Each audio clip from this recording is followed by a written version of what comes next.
ये video personally उन लोगों के लिए बना रहा हूँ जिन लोगों के पास ये 3 स्टॉक्स उनके पोर्टफोलियो में ऐड हैं और उनको पता भी नहीं है कि उन स्टॉक्स में क्या होने वाला है। ओके, तो ये सिर्फ वीडियो मैं एजुकेशन के लिए बना रहा हूँ। मैं कोई बाय और सेल रिकमेंडेशन नहीं दे रहा हूँ। आप लोग की मर्जी है, आप लोग उस शेयर को बाय करते हो या सेल करते हो। मैं सिर्फ एक प्राइस एक्शन के बेस पे उसको समझाने की कोशिश करूंगा। ओके, तो सबसे पहले हम बात करेंगे, तो ये हमारा सबसे पहला स्टॉक्स जिसका नाम है कोचिंग शिपयार्ड। ठीक है, इसके बारे में हम बात करते हैं। तो आप यहाँ पर इस चार्ट को देख रहे होंगे। चार्ट को देखते ही आपको एक चीज समझ में आ रही होगी। अभी इसमें क्या है कि ये 2000 का जो लेवल है, यहाँ से हाई मार के वापस से मार्केट में एक नीचे ट्रेंड लाया था। ठीक है, यहाँ तक का, जिसमें ये प्राइस गया था 1680 1650 के अराउंड। अभी फिलहाल में जो प्राइस चल रहा है वो चल रहा है इसका 1800 के आसपास, जैसे कि आप देख सकते हो। एंड यहाँ से थोड़ी सी हमें बाइंग देखने को मिली है। बाइंग देखने का कारण ये है, यहाँ पर हमें एक वॉल्यूम हाई दिखा था एंड यहाँ पर भी वॉल्यूम हाई होते हुए दिख रहा है। ठीक है, तो वॉल्यूम इसमें हाई हो चुका है स्टॉक्स में, इसकी डिमांड ज्यादा हो रही है। एंड यहाँ से देखते हो कि एक ये लेवल था जिसका था सपोर्ट लेवल था। ये सपोर्ट लेवल पे इसने बार बार रिटेस्ट करा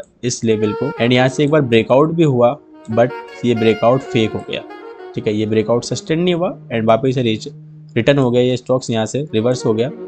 तो रिवर्स होने के बाद अभी स्टॉक्स में एक FII एंट्री हुई है। यहाँ पर आप अगर इस स्टॉक्स का डाटा चेक करोगे तो यहाँ पर दिख जाएगा एंट्री को। ठीक है, तो यहाँ पर FII की एंट्री लेवल था ये एंड मल्टीवाल्स यहाँ पर FII ने बाइंग करी है। देखिए, जब ये यहाँ पर था तब भी इसमें बाइंग हुई थी।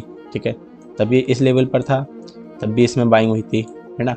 एंड अगेन यहाँ पर भी था, फिर इसमें बाइंग हुई थी। ओके, तो आप लोग समझ गए होंगे कि मल्टीवाल्स में एंट्री हुई है बड़े प्लेयर्स की एंट्री होने के बाद यहाँ पर भी चांसेस हैं कि यहाँ पर भी एंट्री हो सकती है और शायद हो चुकी हो, क्योंकि ये देख सकते हो आप वॉल्यूम का लेवल जो अप हुआ है उसके थ्रू ये समझ में आ रहा है कि यहाँ पर कुछ बड़े प्लेयर्स थोड़े थोड़े करके ऐड हो रहे हैं। ठीक है, एंड जो इसका स्ट्रक्चर बन रहा है वो एक बुलिश स्ट्रक्चर बन रहा है, जिससे कि एक ट्रेंड लाइन भी आ रही है। तो ये भी ब्रेकआउट होते हुए दिख रही है हमको। ठीक है, तो इसके हिसाब से हम इस स्टॉक्स को देख सकते हैं। ये हमें दिख रहा है बुलिश एंगल में। ठीक है, तो मेरे कोई बाय और सेल रिकमेंडेशन नहीं है भाई लोग, मैं फिर बता रहा हूँ आपको, ये सिर्फ एजुकेशन पर्पज़ के लिए ही बता रहा हूँ कि प्राइस एक्शन काम कैसे करता है, चार्ट को रीड कैसे करते हैं। मैं सिर्फ अपनी वीडियो में यही सिखाता हूँ, मैं कोई फेक और स्कैम एडवाइजरी नहीं देता हूँ। ठीक है, तो अब दूसरे स्टॉक्स पर चलने से पहले आपको वीडियो को लाइक कर देना अगर वीडियो पसंद आ रहा हो। एंड दूसरे स्टॉक जानने से पहले मुझे लगता है कि वो स्टॉक्स हर एक इन्वेस्टरों का फेवरेट स्टॉक से शायद हो सकता है वो सबके पोर्टफोलियो में ऐड हो, और आपके पोर्टफोलियो में है या नहीं वो मेरे को नहीं पता, लेकिन मुझे ये कंफर्मेशन है जो स्टॉक मार्केट में 1 साल से है उसने वो स्टॉक्स को कभी ना कभी तो बाय किया होगा अपनी लाइफ में। तो मैं बात कर रहा था भेल कंपनी की। ठीक है, तो ये कंपनी का स्टॉक किस किसने बाय करा है ये मेरे को कमेंट करना, और जिनके पास है जिन्होंने सेल कर दिया है तो मेरे को वो लोग भी कमेंट करना कि हमने कब सेल करा था और क्यों सेल करा था। ओके, तो इस स्टॉक्स के बारे में बात करेंगे। देखो, इसका जो हाई है वो 330 का हाई है। ठीक है, एंड इसका जो लो है, अभी जो लो लगाया इसने 2025 में, वो था इसका 185 के आसपास का। 185 के बाद जो इसने कैंडल बनाई है उसके हिसाब से ये चार्ट पैटर्न एक मेरे को बुलिश सिग्नल दे रहा था। ठीक है, अभी ये स्टॉक इस लेवल पर आ चुका है एंड ये इस लेवल पर भी सस्टेन कर सकता है, क्योंकि यहाँ पर एक बहुत अच्छी कैंडल बनने का कंफर्मेशन मिला है।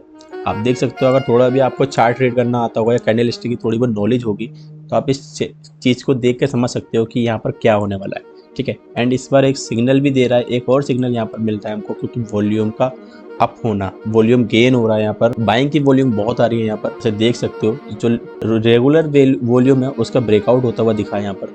ठीक है, तो इसके हिसाब से अभी हो सकता है कि इस लेवल को भी ये क्रॉस कर दे, एंड अगर इस लेवल को क्रॉस करेगा तो हमें यहाँ का टारगेट मिलने के अगर चांसेस देखा जाए तो हमें इस लेवल से लेकर यहाँ तक का मिल सकता है, जो कि 15 से 16% का टारगेट हो सकता है शायद, बिकॉज यहाँ पर एक डब्लू पैटर्न भी बनता हुआ दिखाई दे रहा है। आई होप आप लोगों को दिखेगा, ये देख सकते हैं डब्लू पैटर्न भी बनता हुआ दिखाई दे रहा है, जो इस पैटर्न को कंफर्म हो सकता है।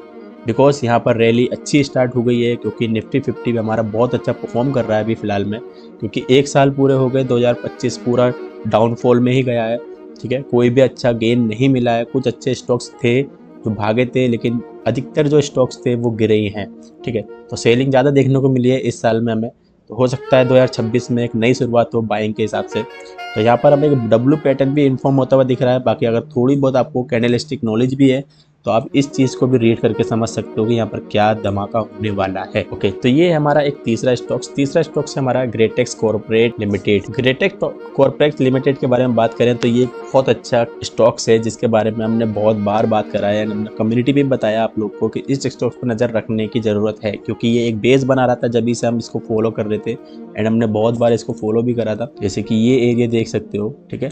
एंड इस एरिया पे जो बाइंग हुई थी भाई, ये यहाँ पर हुई थी FIIs की बाइंग अच्छी खासी हुई थी। यहाँ पर वॉल्यूम देख सकते हो आप, वॉल्यूम का क्या लेवल था। ओके, तो उसके बाद हमें यहाँ पर एक वॉल्यूम का भी ब्रेकआउट होता हुआ दिख रहा था, जो कि ये है, ये लेवल है इसका, ब्रेकआउट लेवल। यहाँ से भी वॉल्यूम बहुत ज़्यादा गेन हुआ है परसों के दिन।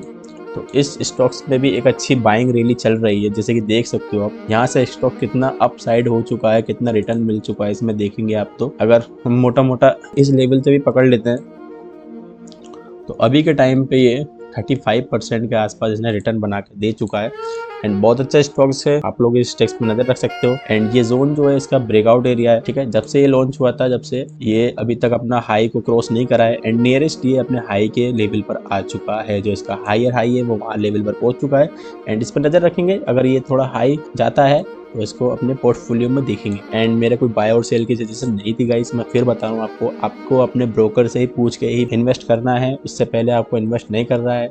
आप अपने रिस्क को मैनेज करके चलिए। जो भी स्टॉक्स आप बता रहा हूँ उसको सिर्फ एक एजुकेशन के थ्रू देखिए, क्योंकि मैं कोई बाय सेल की रिकमेंडेशन नहीं देता है। नेक्स्ट वीडियो में, तब तक के लिए bye bye, love you, Tata.